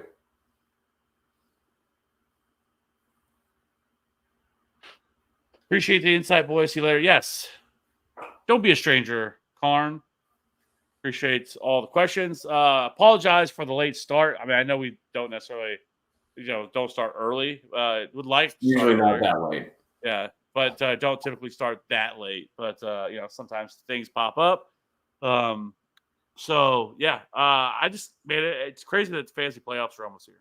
I mean, we're like 4 weeks away, something like that, from the start of the fantasy playoffs, or whatever. I mean, somewhere right around there, 4 or 5 weeks left, and the fantasy playoffs are here. I think it's like 6, right? If my math is correct.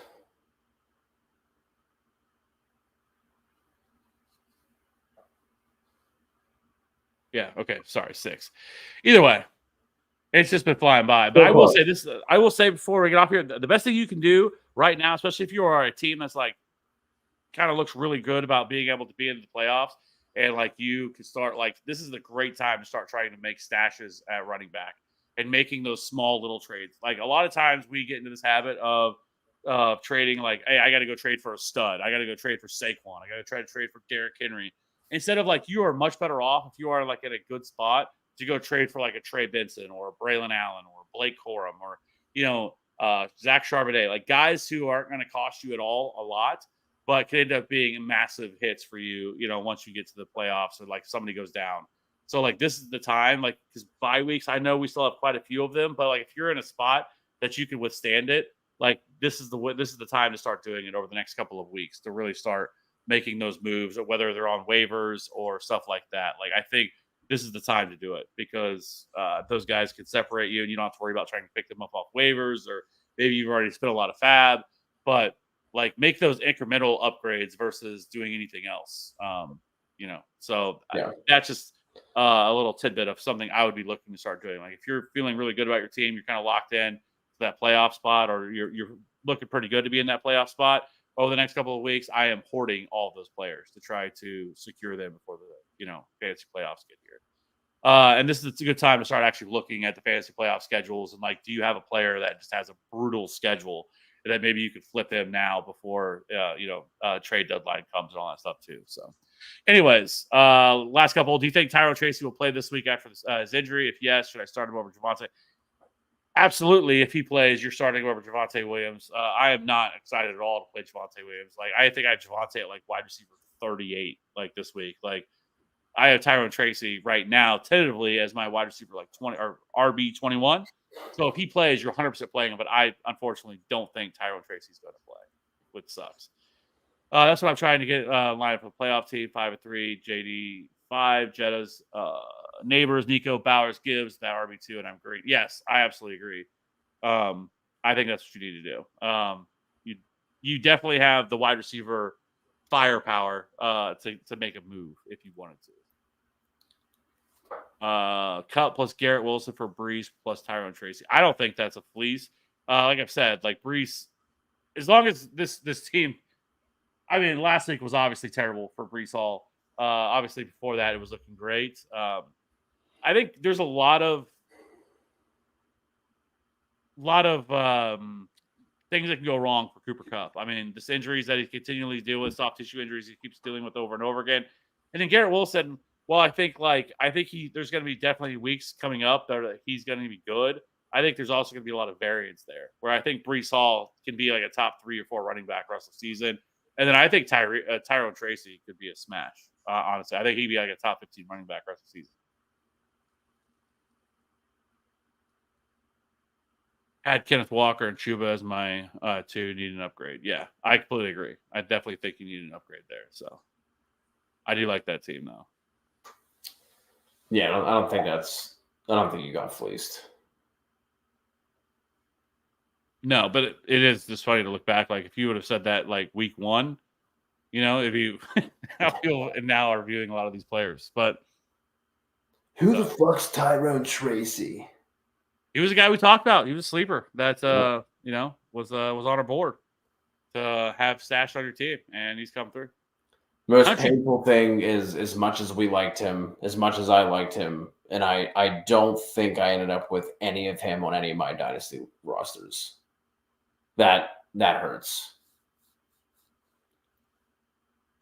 Yeah, and it's not like he's some like UDFA or something. I mean, he was a 5th round pick, little raw coming out just because of playing wide receiver for the first 3 years of his career, but in college. But I know a lot of the tape grinders loved him and raved about his tape and how good he looked. So like it's not shocking whatsoever that he's been able to come out and produce the way he has. So, and then Darnold, Dak, Love, Nix, Watson, or Flacco, QB 6-point passing touchdown for a streaming option this week. That is going to be Sam Darnold for me against the Colts. I would go Dak, but it's that Darnold would be my second option. So I think it's close. I think I have Darnold at 7 and I have Dak at 9. So it is really close. If you feel better about Dak, I'm totally okay with it. And then Superflex, Flacco or Winston the rest of the season. Also, would you start Flacco over Stroud?